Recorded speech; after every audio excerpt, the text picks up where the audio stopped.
Hey everybody, welcome to our little impromptu discussion here at Relay. I'm CJ Alvarado, one of the co-creators of Relay, and joined by my colleague, Mr. Reuben, all the way from the UK.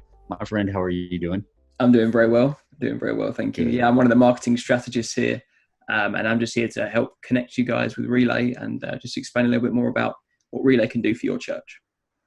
Yeah, and so Reuben, you and I have, we're involved with church as practitioners who either volunteer or lead in some capacity or another, but also, are part of the team at Relay. And one of the things that we've been talking about a lot is right now, a lot of our clients, a lot of our friends, people we know that are running, church communications are in maybe one of the more challenging times that the church has ever been. And recently, a lot of churches have been thinking about reopening as restrictions have kind of changed, and they have been navigating that. And we've been seeing some really interesting things happen. So we figured we'd just jump on this and start getting some discussion about what we're seeing. What are some of those experiences? What are some of the pitfalls that a lot of people are really seeing and experiencing? And then what might we be thinking about, moving forward here over the next few weeks to maybe avoid some of those pitfalls? So, first and foremost, are you hearing or seeing, any challenges around reopening yourself? I mean, just even if it's anecdotally, what are your church friends saying? What are you seeing? I've just been curious about that. Yeah, I mean, we kind of are seeing the reverse of what happened in March, where suddenly everything that was live now went to recorded and went online. And now we're seeing the transition between, okay, do we go fully online? Do we stay fully online? Do we go to fully live services? Do we have something, a mix in between? Do we do different content for each? And so everyone's got these question marks about how do we get back to what was normal? And I think this is the first thing we need to tackle, is that what was normal is now not the normal. We're in a new normal. There's a whole new kind of process to how we do things, and I don't think anyone actually knows what that looks like yet. We're all taking those first steps into working out what works best for our community, what works best for our church, and what content works best to stay engaging with the people of our church. So I guess the big question mark right now is, what do people do when they're moving forward? Are we going to go fully live? Are we going to keep online content going? Do we try and get the people that were online back to in-church services? How do we manage those transitions? How do we make sure that we're not losing anyone? People aren't getting stuck by the wayside. We're bringing everyone in on this journey so that this transition is successful. So yeah, I guess that's the big question, is kind of how do we navigate that? Yeah, that's so good. I mean, on on nothing is normal point, I think it's such a really good point. I know some of the things we're seeing with a number of churches out here in the States. When we're saying nothing's going back to normal, first and foremost, like, there are restrictions on how many people can gather. So if you have a room that can seat 800, 1,000, or even more, and I understand that there's probably fewer who have that, but still, if you can seat 300, but you can only have 20 in the room, or if you can seat 3,000, but only can have 100 in the room, that experience that people have grown accustomed to, that they look forward to, maybe even know you as a church, they know your church for that experience. That's not happening in the same way.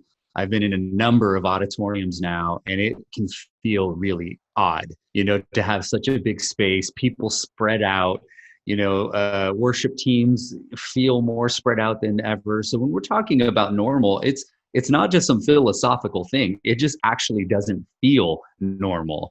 And, you're not, on top of that, you've got all the precautionary things that teams and staffs are having to integrate, whether it's hand sanitizing, certain flows of traffic in and out of, curtain spaces, people wearing masks and not being able to greet one another. I mean, there's just a slew of things that, maybe we've taken for granted, or maybe have just been a part of that church experience that are no longer there. And honestly, Reuben, probably aren't going to be there for a while. And so I think it's detrimental for teams to kind of think, we're just going to get back to normal here and get back going. I'm not sure normal is ever going to really return. I know some may feel like I'm the negative Nancy on this one, but like I know it's not going to come back for a while, and you just never really know how this will affect mostly the habits and behaviors of those who would have normally attended. Yeah, I mean, like in the UK, we're not even allowed to sing in our churches now. So a good 30% of a content of a service has been entirely wiped out. And what do you do when it's a legal thing that we can't do that? What do you do when those physical barriers are in place where it's impossible to do that thing?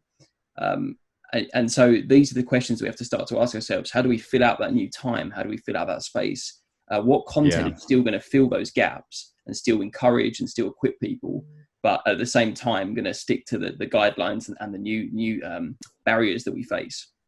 So it's definitely a really interesting topic to kind of look at. And I think because the government and in all these countries are constantly changing the rules and the regulations, it's been kind of 60 years of church doing something the same way, and now we're at the point where church cannot physically be that way, and we're having to think on our toes. We have to think quickly because week by week there's new regulations, there's new rules coming in, and we have to adapt to that. So it's definitely one of the first things that most church leaders have had to experience like this. There's probably not anything they've had in their lifetime that's thrown church and the way we do church this much.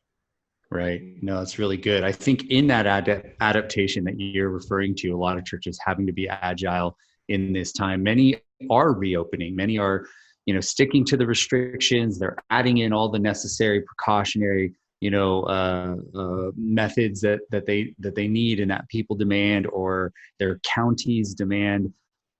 So that's really good. But what's interesting about this and really, really worth exploring is making sure teams don't neglect their online audiences, because we know statistically, Barna put out a stat, I think that almost close to 55% of people were not considering coming back for one reason or another. Some were saying they wouldn't come back until the county approved it or until sporting events came back, or until they saw a sign, in the clouds. No, it was something, but like when you tallied up all those people, almost 55% of people were just unsure about coming back.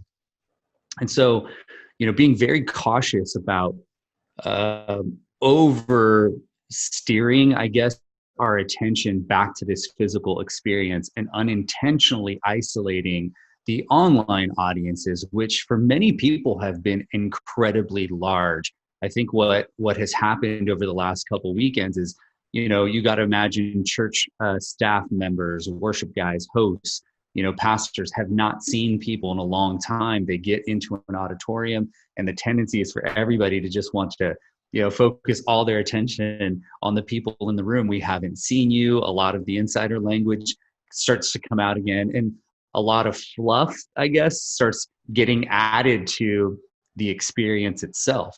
Well, you might have 100 people in the room, but you could have 20,000, 10,000, 5,000, 2,000 people on the other side who are just like, this doesn't feel like I'm connected. The unintended consequence of that is we create two mediocre experiences. The in the service experience is mediocre because it's not what you normally would do. And then your online experience is mediocre. And so I'm seeing those two things affect watch times. I'm seeing that affect views and attendance. I'm seeing that affect peak views. Just the level of engagement is going down. I do think there's a macro trend, where people might be getting some fatigue or they might be getting outside. There's definitely some other variables at play. But I think the big thing here is we have to be thinking about how we're streaming, what role streaming plays, and making sure it just does not become an afterthought, because I think that is detrimental to your physical campus as well as your online service. Yeah, and the church service that we've come to know has been built around a corporate environment where people come together. And even when people come into the church building now, they're not together, and so the atmosphere is different. The way that the church service works will just feel different. And so like you said, you're trying to make something fit to two audiences that don't exist anymore, or two audiences that have moved on from that previous that previous congregation. And so we've kind of reached a point now where our Sunday services don't really fit a live audience, and our Sunday services don't really fit an online audience. And I think we've got to analyze, how do we move forward from that? How do we create content for an online church? How do we create content and a service for live performances and live church? And yeah, how do we make that work and still move forward without having to feel like we're trying to fit square pegs into a round hole? Right. No, that's really good. And I want us to spend some time just kind of throwing out some ideas. And by no means are we saying this is the only way to do it or is the definitive, resource on this. I think many people are just trying to figure it out. But there are definitely some things here that we ought to be giving ourselves license to it. If at minimum, just have a discussion or a conversation on. The first thing is that every church, at least in America, has had to think about going online. So you have roughly 100,000 or more streams that are going that, Reuben, are almost exactly the same. Whether you're a church of 800 or a church of 3,000, the programmatic elements have by and large been the same. You have a host moment, a music moment, a teaching moment, and that's about it. I don't know what that does to the market, the people who are watching, and I don't know what that will continue to do with them. What I do know, just from looking at other industries as examples, when we give people options and when it's online, the accessibility is such that people end up checking your service out and probably another service, right? Barna has a study out. At one point, it was around 23%. That may be going up to closer to 30% now of people who are saying, we watched our service and we tuned in to Judah Smith or to TD Jakes or to, whoever it may be. So I think it's really important, as we're thinking about our services, we have to rethink our service. We have to rethink messages. We have to rethink how we deliver that experience online. And I feel the urge of telling communication leaders and pastors, that's okay, because it's a totally different platform. Online is a totally different context that will require us to rethink our methods, to rethink the way that we do content delivery. So first and foremost for me is there should be conversations right now about what would be the best way to connect people to God and to others, because that's the mission. The method in which we've done that, as you said, for the last 60 or 100 years or whatever it may be, it's okay if we rethink that, as long as we are focused on the mission, Yeah. I mean, you look at any other sector in the world, whether that's shopping, whether that's like food or anything like that. The way we've started ordering those things, where we started buying those things, you no longer really go to a supermarket. You don't browse. You can just go online and choose the items that you want. It's the same for, you don't just go to a shopping mall. I mean, you occasionally do, but most of the time you just go onto Amazon, you find the exact piece of, the exact thing you want, and you just buy it there and then, and it all comes to you. And the church has been this thing that we go to, and the people have been faithful for years to come to the church. And now we're at the point where we have to produce content. We have to bring stuff and bring encouragement and words and life to people where they are. And I think there's plenty of ways to do it. But one of the things I would suggest is having content accessible and ready. So a place where they don't have to turn up at a certain time of the week. They don't have to turn up on a Sunday at 11 for your regular service to get that one piece of content. They can access that throughout the week. There's a place to get multiple things. Maybe there's a particular season they're going through and they need a particular word for that season. They can access that there and then. And that consumerism does actually play into the church. And rather than trying to push that away, we can lean into that and actually reach people where they're at a lot more than we could if they just turned up on a Sunday. That's such a great point. And it reminds me just how well positioned churches of all sizes really are, because most churches have years and years and years of sermon content. and that sermon content is either sitting on a YouTube channel or a hard drive, even worse, just sitting in a hard drive. Those things can be filed and tagged in a way like, this is about hope. Here's a folder about hope. Here's a folder about raising, teenagers or raising kids. Here's a folder on relationships, right? And having a repository, a very robust repository of content that can be cut up and distributed, on a day-to-day basis. This is that whole like seizing the 167 kind of idea that is becoming more and more prominent, obviously, in the church space. But the churches are well positioned to be able to do that, but they really do have to rethink, how they allocate resources, where they kind of invest dollars right now. And I'm going to tell you the truth. I'm working with a lot of different churches where that seems easy and that seems like a very obvious thing. But when it comes to reality, it's very difficult for them to kind of move resources around and invest in these new things. The truth is right now, and this is kind of a harsh reality, that much of our resources and our investments are being put in areas that have very low return for the church right now. That's very harsh reality to swallow. Some folks are reporting it takes 50 to 60 people just to put on a service for 100 people, right? And that experience isn't amazing.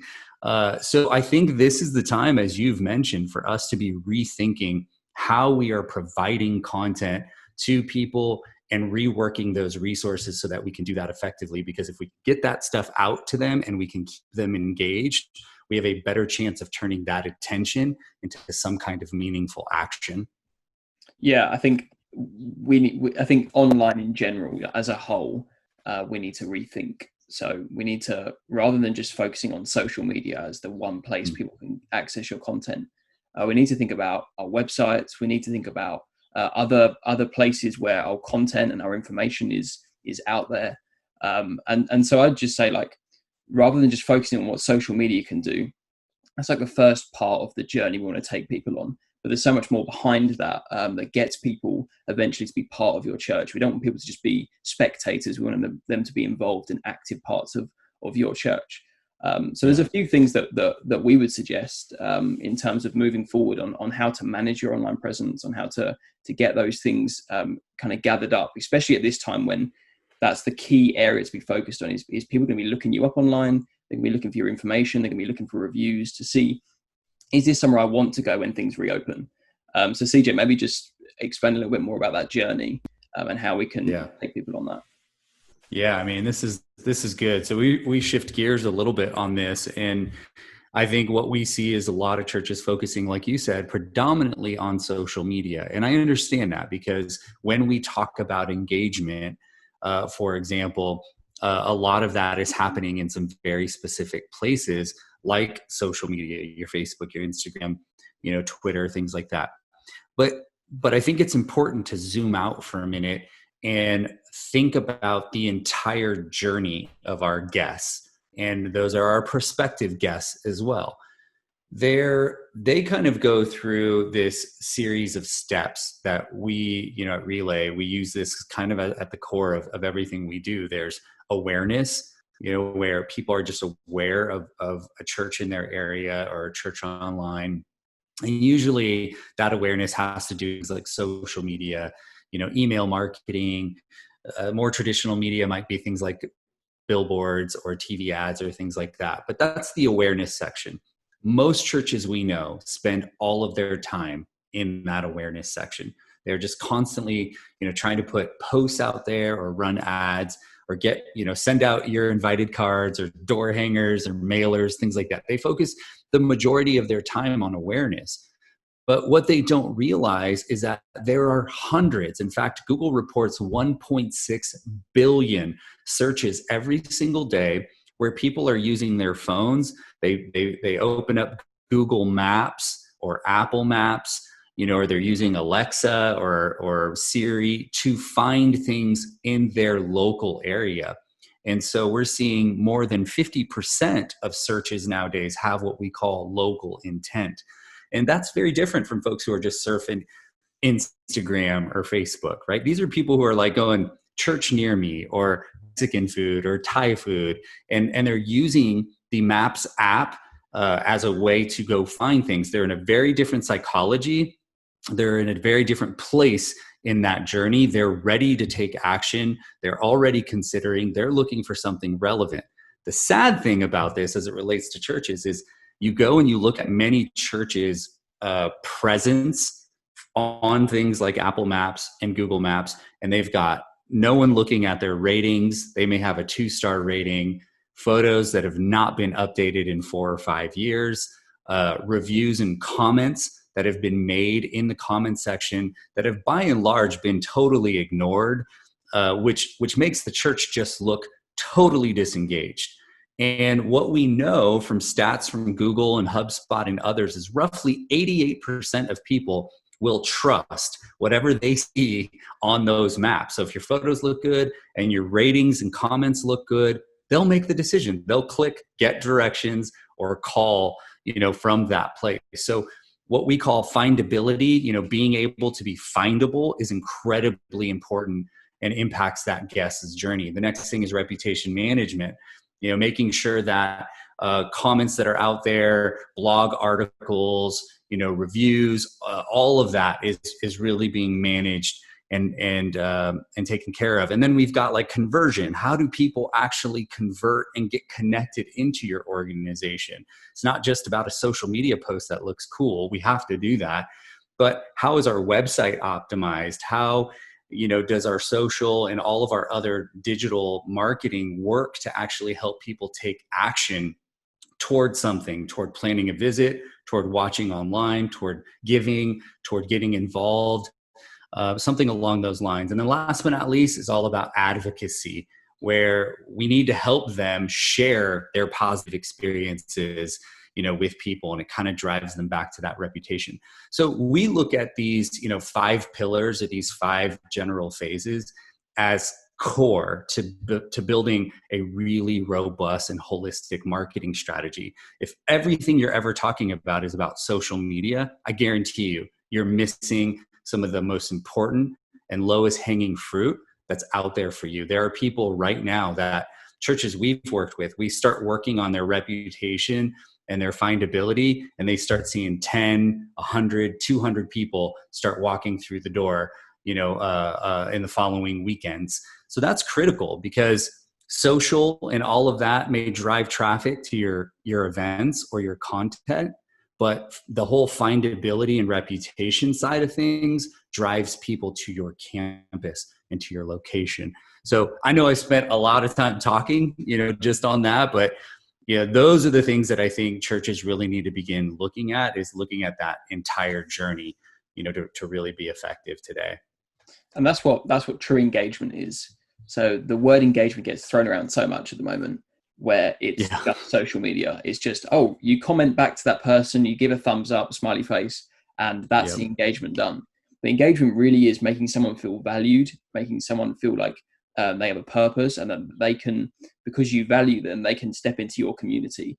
And that whole engagement process goes far beyond social media. And when we talk about that journey, each step of that process has an element of engagement to it. So when we talk about, the future of church is engaging, that goes way beyond social media. That goes into every element we just talked about: reputation management, findability, and into advocacy, and into conversion, where we look at how do we make sure people are saying good things, are talking to us about stuff, that we're active participants in that conversation. We're not just letting people talk about us without being involved. And then when we start to get engaged in that, that's when we'll really see a change in how people perceive our church, and how people can interact with our church, and how people ultimately can attend our church and be part of that community. Yeah, and this is a huge opportunity for churches, because people still are looking and they want to get there, and clicking get directions is a form of engagement, and we can measure that. Picking up the phone and calling a church after you've looked at their listing is a form of engagement.